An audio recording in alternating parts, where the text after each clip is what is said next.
Hello? Okay, it's working. I am Allison, and most of you probably met me at the orientation meeting. I think it's really awkward to stare at my face and talk to the computer. So the less we can see of my face, the better, because then I see just how tired I am. Doing the screen share, the Gogh presentation, go over the Gogh presentation and the art project, and it's short and sweet. Here is Gogh. Okay, here's Vincent van Gogh. An actual photograph of him, which I'd never seen before. So,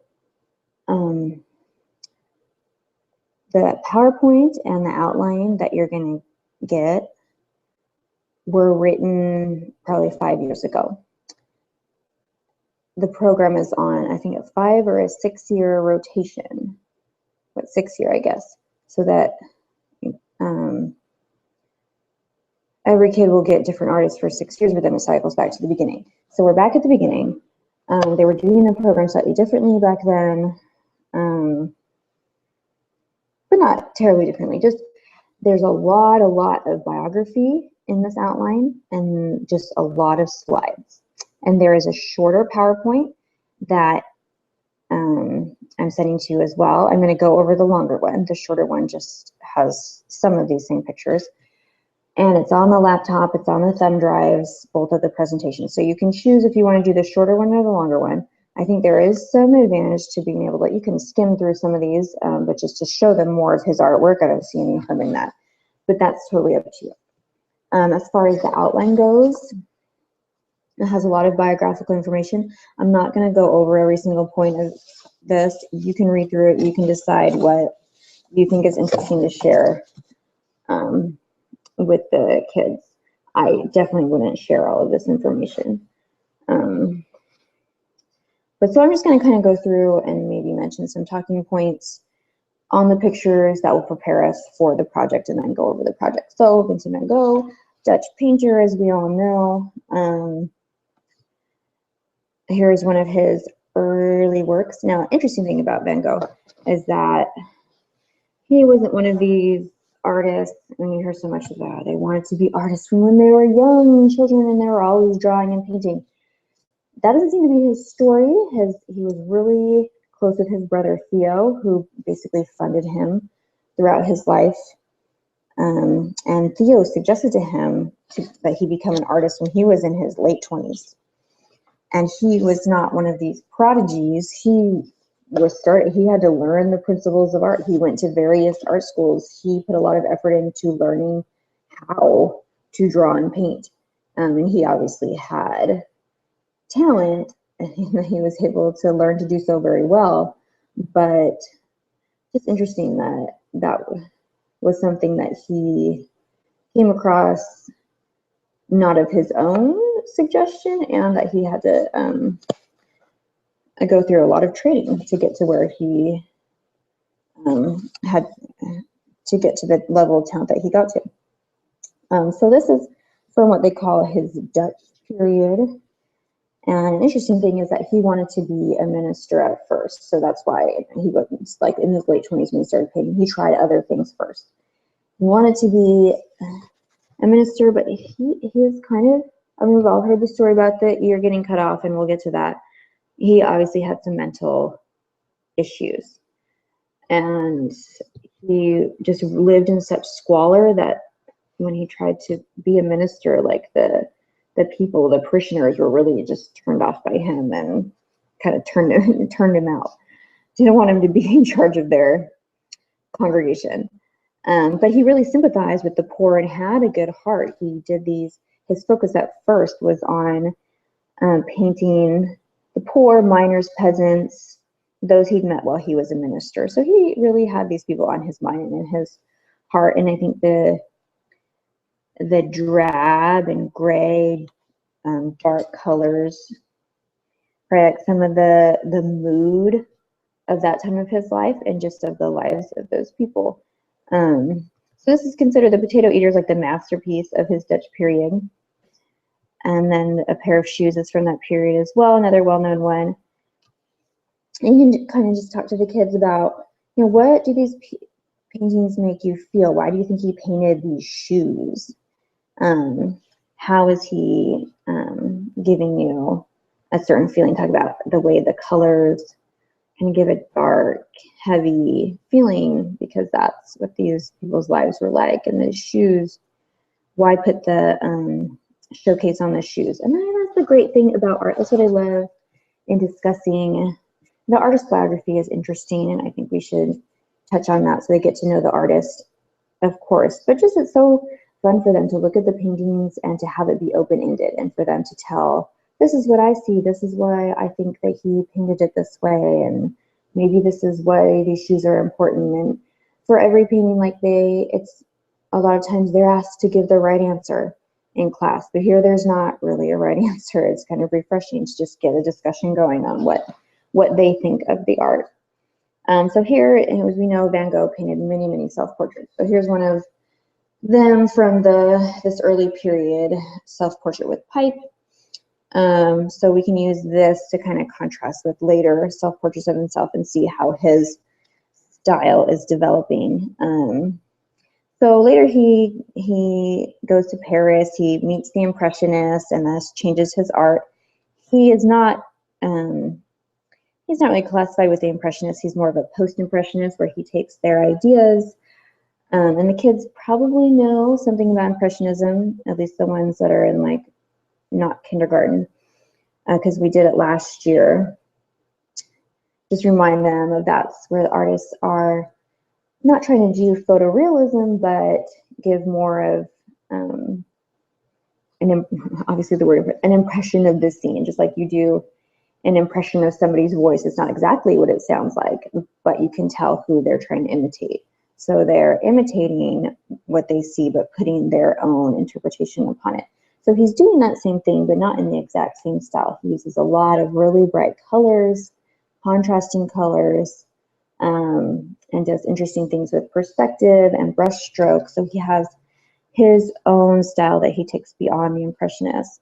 But we can see here, look at this dark, dark picture. And then here, he's using more light, which is what Impressionists did, was try to bring light into the pictures. So we do see that, but just we start to see his fixation on the color yellow. And there's lots of theories as to why he did this. Nobody really knows. There is even a theory that because he drank so much absinthe, that somehow deranged his mind, that there's like some sort of condition where that would make you see lots of yellow. Who knows? Or maybe he just thought it was symbolic of something. Something you can bring up with the kids. Why do you think that he's always painting in yellow? You see his yellow hat here, the yellow of the sand, yellow here in the cafe terrace, but we're jumping ahead. Why do you think he uses so much yellow? What does that make you feel? So let's see, here's his self-portrait with a straw hat. We can contrast this to the previous portrait. How is his style changing? Look at the brush strokes. How does that change the feeling of the picture?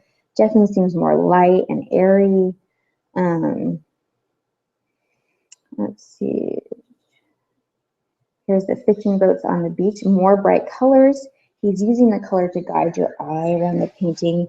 Here, I don't really know what I'm supposed to fix on. I mean, here obviously I see the shoes, but even here I'm not focused on one particular person. Really, it's so just dark, dark feeling. But now he's really guiding our eye to look at these boats and to see these popping colors. Let's see, and so you can get this one. You can see how he's using the long brush strokes to even give this painting a different feeling than the previous one, which has much more sparse, broader brush strokes. And point that out because we can play with this in our art project. So Cafe Terrace at night really brings out how he's using much, much brighter colors. And we're going to talk about something to look at in this and the next few paintings, I'm giving you a little preview here, is just the use of color. It's something good to bring up in this lesson is the color wheel. I'm going to show you.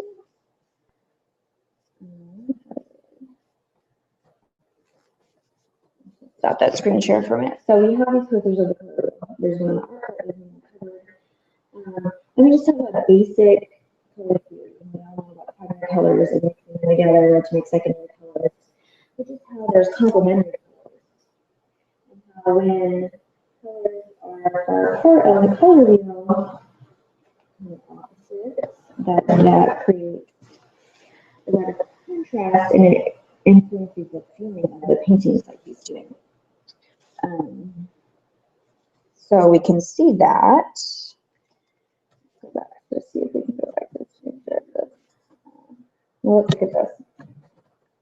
This is simultaneous, an example of simultaneous contrast. And you can fill in that term, or you cannot, depending on what you think of your audience, their age, or whatever. But it just shows how when you put two complementary colors, complementary meaning like opposite colors on the color wheel, together, it changes the way you see those colors. Even like the green next to the red in these opposite ways makes you see the colors differently. Whereas if you had red next to red orange or yellow next to green, it's going to look more much softer, like they're shading into each other. Whereas you have these sharp contrasts, it kind of jars your eye and you see the colors differently. And we can see that in his paintings where he's creating kind of this jarring feeling by putting these opposite complementary colors next to each other. So you can kind of introduce them to that concept and that they can see in the paintings and maybe experiment with in their paintings. Hold on. Okay, let's see if I can share this again.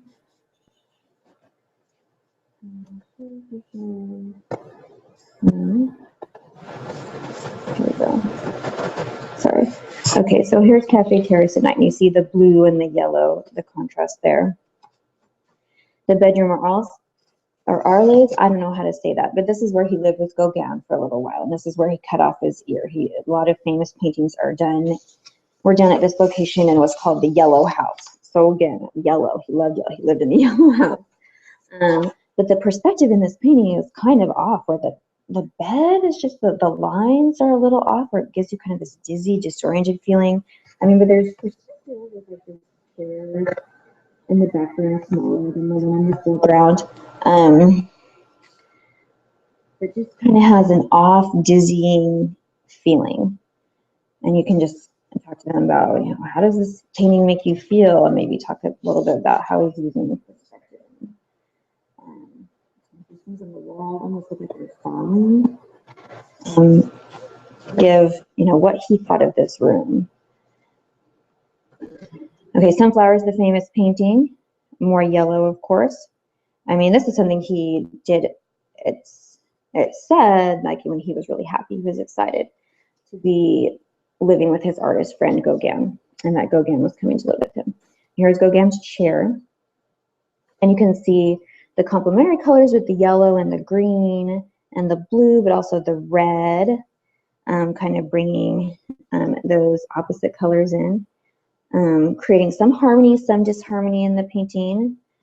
The yellow right here, of course, is yellow chair. So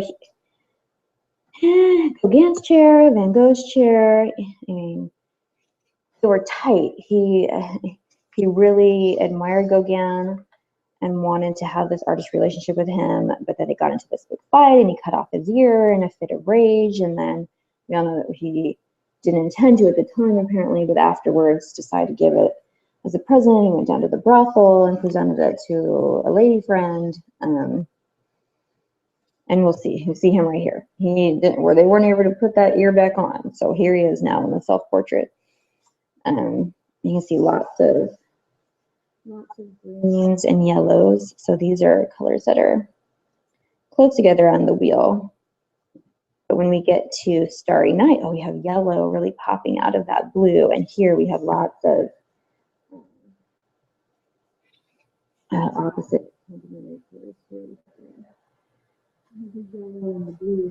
the green, giving this olive trees at sunset, not a very peaceful feeling at all. And with the brush strokes too, they're kind of standing straight up, like everything's at attention. Here, the brush strokes are very swirly, swirly. Here, they're a little bit of both. And so creating a mood with the paintings through those things that you can discuss with the kids. So he did a lot of paintings, these later ones, when he was really just struggling mentally. He went to an asylum. He did lots and lots of paintings there. But we'll look at this last one. Oh, well, here's the, I think is another good one where you can look at the perspective and how the building kind of looks shaky, wobbly, at least to me it does. And the sky has some of that swirl in it. There's the contrast of the orange with the blue, with the yellow. It has just kind of this almost surreal feeling. It's like a haunted church. But again, ask them what they see there. Talk about how the wavy lines and kind of the distorted perspective create this feeling of, what do you think Van Gogh thought of this church? How to, I'm going to show something of his state of mind possibly, or some commentary on the church. I don't know, different ways to interpret that. But then this is a painting that he did right before he killed himself. He shot himself in a field such as this, and you can see that this is kind of a seen as kind of a disturbing painting, where things are unsettled in the way that the brush strokes are, the crows flying away. So yes, unfortunately he died young. He was unappreciated. He is like the epitome and maybe the beginning of that image of just this starving, struggling artist who's not appreciated in his lifetime. He only sold one painting. His mom threw out a bunch of his paintings. But then even not that long after his death, he started to become popular and get and be appreciated as more post-impressionist artists gained fame, and yeah, just the art was going in the direction that he was taking it. And so, unfortunately, it wasn't until after his death that that success came. I mean, nowadays, if you want to buy a Van Gogh painting, you got to pony up $30 to $50 million. So live for a little bit longer. You can choose how much to talk to them about color contrast and perspective and the brush strokes and which paintings to focus on and how much you want to talk about his tragic life. I have this.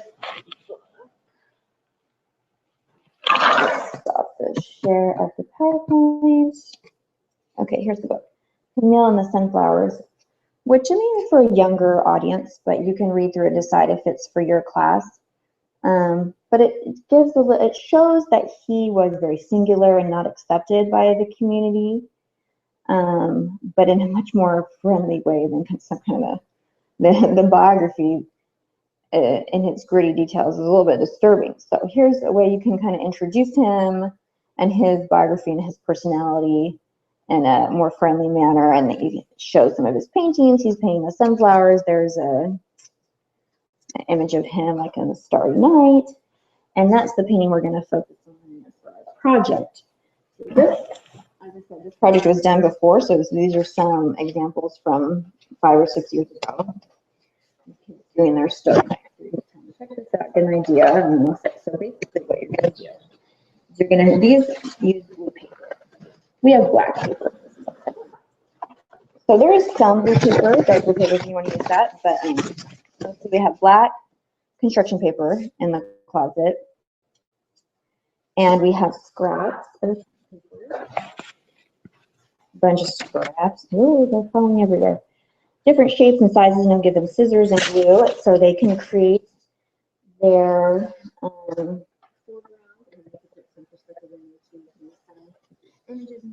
foreground.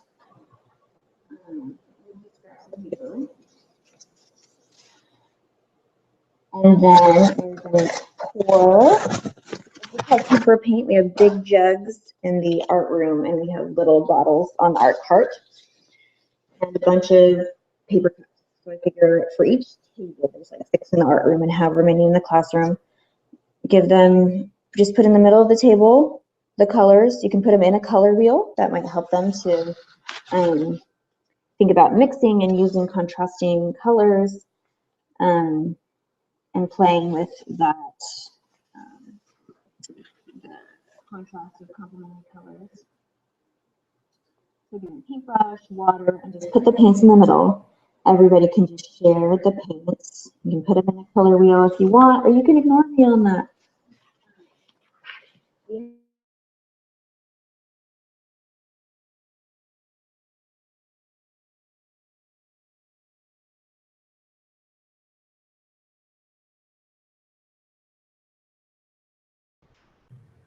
Sorry, I don't know what just happened, but hopefully we can just keep going because I don't want to start over again. We have these where you can hand these out. There's some on the art cart, and there's 2 different styles. Some are in the cabinet. If you want to let them mix on these, that's more cleanup for you. Just wash them out, but that might be good for them to be able to mix their colors, and yeah, and they can play around with brush strokes. So it shouldn't be a super long project or not too complicated to set up. Hopefully you can just throw out the paper cups of the paint afterwards. So that part should be easy. So yeah, presentation, you can choose to do the long one or the short one. You can use the color wheel poster. You can do the Camille and the Sunflowers book. You can just keep the paints in the middle and give them each water. You know what else I thought of? And paper towels to dry their brushes is good. I mean, they have some in there.